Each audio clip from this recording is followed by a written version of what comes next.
हम लोगों का धनतेरस का दिन पड़ेगा, उसी दिन है। हम लोग यहाँ लंगर वगैरह भी चलवाते हैं। बरसात का मौसम है और रोड बहुत ही ख़राब है, तो बस जो रोड की बाउंड्री है उस पर चढ़ते हुए। और ये जो मस्जिद है आज से तकरीबन 400 साल पहले पटना शहर में तामीर हुई है। पटना शहर मतलब पुरानी पटना सिटी। अभी आप देख रहे हैं कि हम गंगा के किनारे मौजूद हैं। तो जैसा आप हमारे दाईं जानिब वहाँ पे देखें कि पुल आ रहा है, और सेम आप हमारे बाएं जानिब देख सकते हैं कि यहाँ पे भी एक बहुत ही आलीशान, बहुत ही बड़ा पुल बन रहा है। तो अभी एग्जैक्ट हम जिस जगह खड़े हैं, आने वाले 1 साल के अंदर ये जगह इस तरह से आपको नहीं दिखेगी। जैसे यहाँ पे आप सीधे नदी को देख रहे हैं, बीच में कोई पुल नहीं है। पहले पटना में आज से 5 साल पहले ऐसा ही नज़ारा हुआ करता था, लेकिन बिहार सरकार ने मैरीन ड्राइव और ना जाने किस किस ड्राइव के नाम पे गंगा के साथ जिस तरह से खिलवाड़ किया है और पूरे गंगा के अंदर पिलर खड़ा कर दिया। वो पिलर है कि उसके ऊपर पुल बनेगा, फ्लाईओवर बनेगा, और ये पूरा क्या पता कहाँ दानापुर के किस इलाके से उठा दीघा वगैरह से ला रहे हैं और ले जाके वो इसे अभी ले जाके जोड़ेंगे, लगता है कच्ची दरगाह तक। और अभी हम जिस जगह खड़े हैं तो ये है गुरु का बाग इलाका, या इसको आप ये कह सकते हैं बगल में यहाँ पे माल सलामी इलाका है। तो अभी हम यहाँ पर आए थे तो ये एक ऐसा मंजर दिखा जो अब पटना में कभी दिखने को नहीं है। तो हमने कोशिश की, हमने सोचा कि ये इलाका आपको एक बार दिखा दें ताकि ये एक आर्काइविंग डॉक्यूमेंट हो जाए कि किस तरह से हुकूमत ने आने वाली नस्लों के फ्यूचर के साथ खिलवाड़ किया है। तो यही आप देख रहे हैं यहाँ पर का मंजर जो हमने यहाँ पर आपको दिखाने की कोशिश की। तो अब हमारा सफ़र आगे बढ़ रहा है। अभी हम यहाँ पे उस जगह भी गए थे जहाँ पे गुरु तेग बहादुर आके ठहरे थे, और वो गुरुद्वारा, फिर अभी हम यहाँ पे एक मस्जिद है वहाँ पे जा रहे हैं। तो हम कोशिश कर रहे हैं इस तरह से पूरे पटना के इलाके को एक्सप्लोर करें, डिस्कवर करें। तो यहाँ पे हमें शिवशंकर जी मिले हैं, वो लगातार अपने साथ हमें लेकर चल रहे हैं। तो हमारा सफ़र अब आगे बढ़ रहा है, तो चलते हैं हम आगे। तो हमारा सफ़र अब बढ़ रहा है आगे। हम यहाँ पर उतर चुके हैं। हम पीर मस्जिद है उसकी जानिब जाने की कोशिश कर रहे हैं। यहाँ पर से रोड से उतर के, तो यहाँ पर देख रहे हैं बगल में नदी का इलाका है। तो ये जो पूरा रास्ता है, जिस तरह से ट्रैक्टर आने के बाद अब यहाँ पर से हम पैदल ही आते हैं, चूँकि अब हमने ऑटो वगैरह छोड़ दिया है। तो हम चल रहे हैं आगे। तो चला जाए आगे। तो आप देख रहे हैं यहाँ सामने दूर मस्जिद दिख रही है, तो हम उसी मस्जिद की तरफ जा रहे हैं। तो रास्ता हमारा इस जानिब से है, तो हम बढ़ रहे हैं आगे। और यहाँ पे हमारे साथ इरफान है, तो हम चाहेंगे इरफान से भी बात करवाना आपके, ताकि वो बताएं कि कैसा रहा आज का एक्सपीरियंस। आज का एक्सपीरियंस काफ़ी सही रहा। अभी हम लोग किधर है, माल सलामी एरिया में है। वो मस्जिद जो दूर से दिख रही है उधर हम लोग जा रहे हैं देखने के लिए कैसी मस्जिद है। काफ़ी पुरानी मस्जिद है। अच्छा दीदी, वहाँ मस्जिद के पास जाना रास्ता कैसे है? अच्छा, इधर से जाना होगा, ठीक है, शुक्रिया। तो थोड़ा सा यहाँ पर हम लोगों को ज़रा जद्दोजहद करनी होगी, क्योंकि हम लोग निचले इलाके हैं, बगल में नदी गुजर रही है, गंगा नदी। हाँ, तो इधर से रास्ता शायद दिख रहा है। हाँ, तो इधर से हम लोग जा सकते हैं। बरसात का मौसम है और रोड बहुत ही ख़राब है, तो बस जो रोड की बाउंड्री है उस पर चढ़ते हुए चलते हुए चल रहे हैं आगे। चला जाए, दूर से मस्जिद भी दिख रही है। तो अभी हम जैसा देख रहे हैं यहाँ ऊंचाई पे ये दोनों तरफ ये तालाब भर चुका है। तो पटना में बेसिकली एक कंसेप्ट था पहले, जब बुद्ध को मशहूर है, तो हम अपने कैमरा पर्सन से बोलेंगे कि वो देख के चले, गिरे नहीं, नुकसान नहीं करवाएं। तो वो भविष्यवाणी के बारे में बता रहा हूँ कि गौतम बुद्ध को पटना शहर बेसिकली रास नहीं आया था। तो उन्होंने एक चीज़ कही थी कि पटना शहर आग से उसको ख़तरा है, और लोगों के जलन हसद से ख़तरा है, और तीसरा जो ख़तरा है वो पानी से है। और पानी का मसला ये है कि एक जानिब गंगा नदी है, बहुत ही बड़ी आलीशान नदी है, हम यहाँ से नीचे उतर रहे हैं, और एक तरफ दरियाए सोन है, बहुत ही मशहूर सोन की मछली के बारे में कहा जाता है कि उसमें सोना निकलता है। और एक तरफ इस साइड पुनपुन है। तो 3 साइड से पटना शहर नदी से घिरा हुआ है, और पिछला हिस्सा है, बैक साइड है, वो जल्ला होता था। तो ये बेसिकली जल्ला ही है। और जब पहले, आज से 10 साल पहले तक पटना में बहुत जल्ले हुए करते थे, अब लोगों ने उसको भर भर के अपना घर बना लिया है, तो जल्ला का कंसेप्ट ख़त्म हो गया है। तो पटना बेसिकली चारों तरफ से पानी से घिरा हुआ था। जल्ले की खूबी यह है कि नदी का लेवल जब बढ़ेगा तो जल्ले का भी लेवल खुद ब खुद बढ़ जाता था। तो ये गौतम बुद्ध की एक बहुत ही मशहूर भविष्यवाणी है। तो बहुत दिन बाद पटना में जल्ला देखने को मिला एक बार फिर से। तो चलिए हम आगे चलते हैं।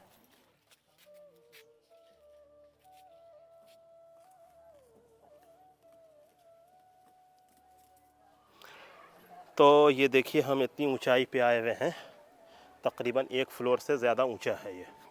और यहाँ पर ये मेन जो गेट था ये बंद है। अंदर में कुछ बच्चे हैं, जब उनसे हमने पूछा तो उन्होंने कहा कि दूसरी जानिब से आने के लिए। तो अब हम चल रहे हैं दूसरी जानिब।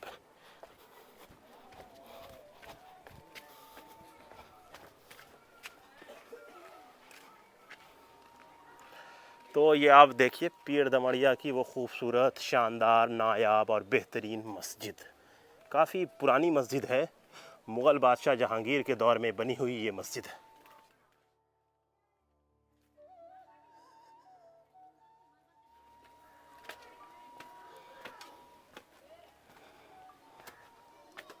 तो ये मस्जिद है पीर दमड़िया, और देख सकते हैं आप कि क्या हाल है यहाँ पर का। बगल में जैसा मैं दिखा रहा था दूर, यहाँ पे आप देख सकते हैं नदी है।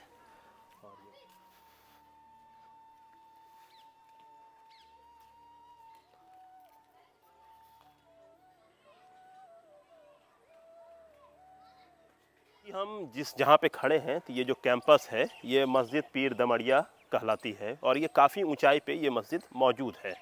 और ये जो मस्जिद है आज से तकरीबन 400 साल पहले पटना शहर में तामीर हुई है। पटना शहर मतलब पुरानी पटना सिटी। और इस मस्जिद को पीर दमड़िया इसलिए कहते हैं क्योंकि यहाँ पे एक बुज़ुर्ग जो दमड़िया सिलसिले से बिलोंग करते हैं वो आराम फरमा रहे हैं, और उन्हीं को ट्रिब्यूट देते हुए ये मस्जिद बेसिकली बनी है। और ये मस्जिद जो बनी है वो 1610-11 में बनी है, और इसको अगर कोट किया जाए तो 1019 हिजरी में मुग़ल बादशाह जहांगीर के दौर में ये मस्जिद तामीर हुई है। और जैसा आप ये देख रहे हैं कि 3 गुंबद की ये खूबसूरत सी, बहुत ही आलीशान सी मस्जिद है। और यहाँ पे आसपास का जो कैंपस है, यहाँ पे बहुत सारे बुज़ुर्ग आराम फरमा रहे हैं, यानी दफन है। इसके अलावा यहाँ पे सामने में अपोजिट में भी, हमारे ठीक फेस के अपोजिट में भी कुछ बुज़ुर्ग आराम फरमा रहे हैं, जिसमें यहाँ पर के जो सबसे मशहूर जो बुज़ुर्ग हैं वो हैं, जिनका नाम है हज़रत सैयद शाह मखदूम ज़ैनुल आबिदीन उर्फ़ पीर दमड़िया शाह रहमतुल्लाह अलैह। तो उन्हीं से मुंसलिक ये इलाका है। और जहाँ तक बात है दमड़िया सिलसिले की, तो वो एक बुज़ुर्ग हैं, हसनपुर इलाका है सिवान में, वहाँ पे वो आराम फरमा रहे हैं। तो उन्हीं के जो मुरीदीन हैं वो जो सिलसिला है वो इनसे जुड़ा हुआ है। और किताबों में जब नज़र डालते हैं तो हमें ये पता चलता है कि जो दमड़िया सिलसिले के जो बुज़ुर्ग हैं वो शाकाहारी होते हैं, यानी वो गोश्त नहीं खाते हैं। और इन लोगों का जो लिबास हुआ करता था वो ज़ाफ़रानी होता था आमतौर पर। जैसे आज की डेट में वारसी सिलसिले के जो बुज़ुर्ग हैं वो ज़्यादा उसको पहनते हैं, लेकिन हमेशा से बुज़ुर्गान दीन का वो लिबास रहा है। और इसके अलावा ये जो इलाका है, ये जो ख़ित्ता है, जब वो बुज़ुर्ग यहाँ आए थे तो उनका जो रास्ता था, तो पहले वो उनका ठिकाना हुआ सिवान, फिर हाजीपुर, और उसके बाद नदी पार करके वो इस इलाके पटना में उनका डेरा हुआ। तो यहाँ पे उन्होंने अपनी खानकाह डाली, यहाँ पे मस्जिद आबाद हुई, और साथ में यहाँ पे उन्होंने क्लिनिक और लंगर का इंतज़ाम किया ताकि उनसे बहुत सारे लोग फैज़याब हो सके। तो ये जो पूरा इलाका है आज की डेट में पीर दमड़िया इलाका ही कहलाता है। और साथ में अगर बड़े इस इलाके को अगर जानना चाहें तो ये इलाका कहलाता है माल सलामी। तो बहुत ही खूबसूरत और नायाब सी मस्जिद है, लेकिन यहाँ पे आना बहुत ही मुश्किल है। तो ज़रूरत है कि इस मस्जिद को वापस से डेवलप किया जाए, लोग यहाँ पर आएँ नमाज़ पढ़ने के लिए, इबादत करने के लिए। बुज़ुर्गान दीन यहाँ पे दफन हैं, तो उनके आस्थाने पे हाज़िरी देने के लिए। तो नीचे का जो इलाका था वहाँ पे भी बहुत ही खूबसूरत इमारत टाइप का स्ट्रक्चर था, लेकिन वक्त के साथ धीरे धीरे वो ख़त्म होता जा रहा है। तो ज़रूरत है कि उन सारे स्ट्रक्चर को बचाया जाए, प्रिजर्व किया जाए, वो एक हेरिटेज है। तो ये एक बहुत ज़रूरी काम है। तो हम चाहेंगे आपको ये इलाका भी दिखाना। थोड़ा सा आप इससे एक चीज़ आपको भी और अंदाज़ा हो जाएगा कि इस मस्जिद की खूबी क्या है, कि कितनी ऊंचाई पे हैं हम यहाँ पे। तो आम तौर पर ये जो गेट है ये मेन गेट कंसीडर इसको किया जाएगा। तो फ़िलहाल ये गेट बंद है, यहाँ पे जो लोग रहते हैं वही यहाँ पर से आ सकते हैं। फ़िलहाल यहाँ पे इन्होंने लॉक किया। तो यहाँ पर से आप देखिएगा ये जो पूरा इलाका है ये मस्जिद है। और फिर ये जो सहन है, हम चाहेंगे नीचे आप दिखाएं। तो ये जो पूरा जो सहन का इलाका है, यहाँ पे बहुत सारे बुजुर्गान दीन दफन है। पटना में ज़्यादातर जो मसाजिद हैं उसमें ऐसा ही आपको नज़ारा देखने को मिलेगा कि आगे मस्जिद है और फिर जिन्होंने मस्जिद को आबाद किया है उनसे रिलेटेड यहाँ पर चीज़ें होती हैं, यानी उनकी कब्र या उनके खानकाह और इस तरह की चीज़ें। तो यहाँ पे बहुत सारे लोग दफन हैं। और चाहूँगा मैं इस तरफ भी अगर एक तरफ आप रुख करें तो यहाँ पे देखिए, यहाँ पे उर्स वगैरह भी होता है। यहाँ पे बुजुर्गान दीन कई सारे यहाँ पे आराम फरमा रहे हैं। तो ये वही एक कोशिश थी हमारी कि हम जब पटना शहर आते हैं तो कुछ चीज़ों को एक्सप्लोर करें, आपको दिखाएं, आपको बताएं। तो ये उसी की तरफ एक कोशिश थी। का नाम क्या हुआ? मेरा नाम हुआ अजय कुमार। अच्छा, अजय जी हैं आप। जी। तो अजय जी ज़रा बताइएगा कि आप यहाँ पे मतलब किस तरह से, क्या आपकी अकीदत है, क्यों आप यहाँ पे आए हैं, थोड़ा सा इसके बारे में। हम लोग आते हैं यहाँ पे बहुत सुकून मिलता है। यहाँ आने से हम लोग आते हैं, अपना यकीन है उस ढंग का, बहुत सुकून मिलता है। हजरत का रहमो करम है हम लोगों के ऊपर में। तो यहाँ पे उर्स वगैरह भी होते हैं? हाँ हाँ, 25 रबीउल अव्वल अच्छा अच्छा। अभी होगा। तो हम लोगों का धनतेरस का दिन पड़ेगा, उसी दिन है। हम लोग यहाँ लंगर वगैरह भी चलवाते हैं। तो यहाँ पे जब हजरत आए थे तो हजरत ने भी लंगर शुरू किया था, तो वो अभी तक चलता आ रहा है या वो सब अब खत्म हो गया है? जैसे हम लोग यहाँ पे हर नवचंडी जुमरात को यहाँ कूल कराते हैं, कुरान खानी कराते हैं, तबर्रुक वगैरह बांटते हैं महीने में एक बार। उसके बाद जो है हजरत का जब उर्स होता है तो यहाँ लंगर चलता है। जितने भी यहाँ आते हैं हकीकतमंद लोग, सभी लोगों तो के यहाँ पे मतलब ऐसा मैं देख रहा हूँ कि ज़्यादातर जो अकीदतमंद हैं वो गैर मुस्लिम लोग ज़्यादातर यहाँ पे हैं। ना ना, दोनों आते हैं। नहीं, जैसे यहाँ पे जैसे मुस्लिम आबादी नहीं है आसपास, ना, फिर भी यहाँ ये पे इतना प्रिजर्व है, हर हाँ, चीज़ हाँ। मेंटेन्ड है, हर चीज़ है, तो इसका ना मतलब ना, ये है उसका देख रेख और व्यवस्था करना पड़ता है। जी। पहले यहाँ की स्थिति बहुत बदतर थी, जी लेकिन हम 4-5 साल से आ रहे हैं यहाँ लगातार। तो आने के बाद हम लोगों ने यहाँ पे जो जो ज़रूरत देखा कि जिससे क्षति हो रही है पहले उसको बचाया जाए। बहुत सा जीर्ण शीर्ण अवस्था में था यहाँ पे। तो हम लोग, आप यहाँ से कब से आपकी अकीदत है? बचपन हम से या? 4-5 साल से आ रहे हैं यहाँ पे। अच्छा। कोई ख़ास ऐसा कोई वाक़या हुआ जिसके बाद आपकी अकीदत और बढ़ गई, कुछ ऐसा कुछ? दरअसल यहाँ रूहानी जो है वो होता है काम, जी जी। जिसके ऊपर किसी भी तरह की रूहानी परेशानी वगैरह रहती है तो उसका यहाँ समाधान होता है। जी जी जी। इसलिए लोग आते हैं। जितने भी लोग हैं सब उसी से जुड़े हुए लोग आते हैं।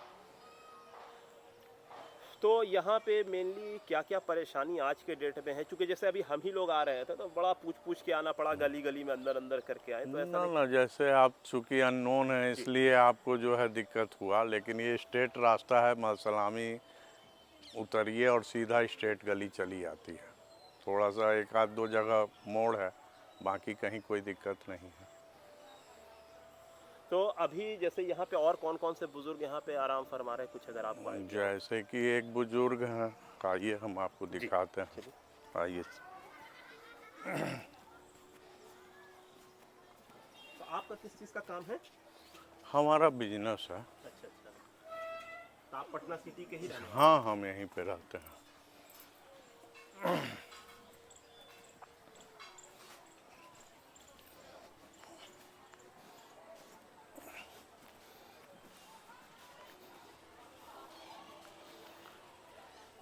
ये हजरत आए थे इनके हयात में ही।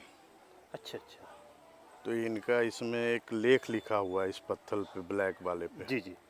कि हम जहाँ पे दरिया के किनारे हम लगेंगे जी। वहीं हमको जो है दफन किया जाए। जी। तो इनके हयात में आए थे तो हजरत ने इनको दफन किया यहाँ पे। अच्छा, ये बात आपने कहाँ से सुनी या कहाँ पढ़ी, कुछ ऐसा आपको? जैसे यहाँ जो यहाँ के खादिम वगैरह थे जो उन लोग बताते थे, जी। और इसमें लिखा हुआ है, मेंशन है, मैंने उसका फोटो खींच के उसका ट्रांसलेट किया था। अच्छा अच्छा अच्छा, कतवा के ऊपर जो ये है। हाँ।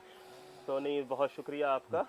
तो यहाँ पे मतलब ये बेसिकली वो जो हजरत यहाँ पे आराम फरमा रहे हैं, जो मेन जी। बुजुर्ग हैं, उन्हीं के दौर में ये आए थे। हाँ हाँ हाँ, ये कहाँ से आए थे? उन्नाव से। ये उन्नाव से आए थे। और हजरत हाजीपुर हजरत और हैं। सिवान से होते हुए? जैनुल आबदीन हजरत का नाम है। जी जी। तो उनके बारे में तो उतना नहीं जानते हैं, लेकिन इतना जानते हैं जो भी जानकारी है, हजरत काफ़ी समय से हैं जी। यहाँ पे। दोस्तों, जैसा मैंने आपको अभी ये दिखाया, ये आलीशान सी, खूबसूरत सी, बड़ी सी 3 गुंबद की जो मस्जिद है, ये आज से तकरीबन 410 साल पहले मुग़ल बादशाह जहांगीर के दौर में तामीर हुई है। और इसका सन है 1610-11 हिजरी के आसपास ये मस्जिद तामीर हुई है। और जिसकी खूबी ये है कि यहाँ पे एक बुज़ुर्ग जो दमड़िया सिलसिले से बिलोंग करते थे, यानी उनके जो पीर थे वो सिवान में एक जगह है हसनपुर, वहाँ से इस जगह आए थे और वहाँ पे इन्होंने क़याम किया था। और यहीं पे उन्होंने क्लिनिक यानी मतब, लंगर और इसके अलावा अपना एक खानका भी यहाँ पे उन्होंने क़ायम किया था, जिसके बाद ये पूरा इलाका आबाद हुआ। तो आप देख सकते हैं उसकी एक खूबसूरत सी निशानी और बहुत ही नायाब मस्जिद है यहाँ पे। और बगल में यहाँ पे गंगा नदी है थोड़ी दूर पे, जैसा अभी आपको थोड़ी देर पहले हमने देखा है। तो काफ़ी ऊंचाई पे है इस मस्जिद को बनाया गया। इसका मकसद यही है कि आसपास में जब बाढ़ आ जाए तो इसको प्रोटेक्ट किया जा सके। तो ये पटना की एक बहुत ही नायाब इमारत है। तो ज़रूरत है कि हम लोग अपने हेरिटेज, हिस्ट्री, इन सारी चीज़ों को प्रिजर्व करें। तो दोस्तों, अब हम लोग यहाँ से चल रहे हैं और अब हम लोग आगे बढ़ते हैं यहाँ पर से। जैसा आपने देखा, यहाँ पे अभी हम अजय जी से मिले। अजय जी ने यहाँ पर के बुजुर्गान दीन के बारे में, जो उनका एक लहजा, जो तलफ़ुज़ था, जिस तरह से वो बता रहे थे, तो वो मतलब यूनिक था, नायाब था। ये मेरे लिए भी एक अलग एक्सपीरियंस रहा। और आपने ख़ुद देखा कि उन्होंने बुज़ुर्गों के बारे में किस तरह से बताया।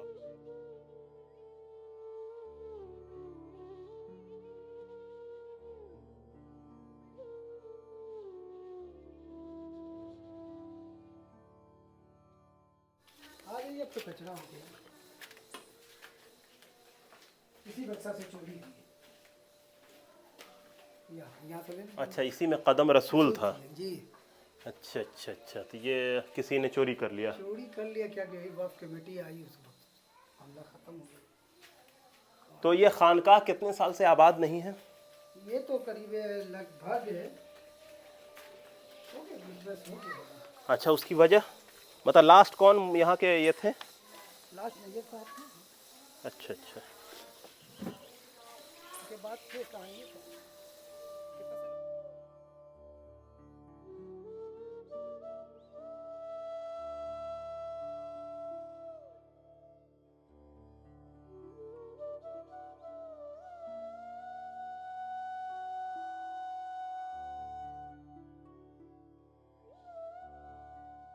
तो दोस्तों, अब हम चल रहे हैं, पीर दमड़िया से अब निकल चुके हैं। हमारा काफ़िला अब आगे की जानिब जा रहा है।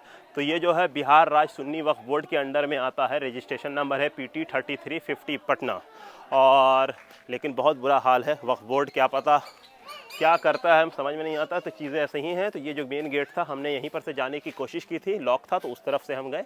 तो काफ़ी खूबसूरत, आलीशान, और वो आप देख रहे हैं वो बड़ी मस्जिद।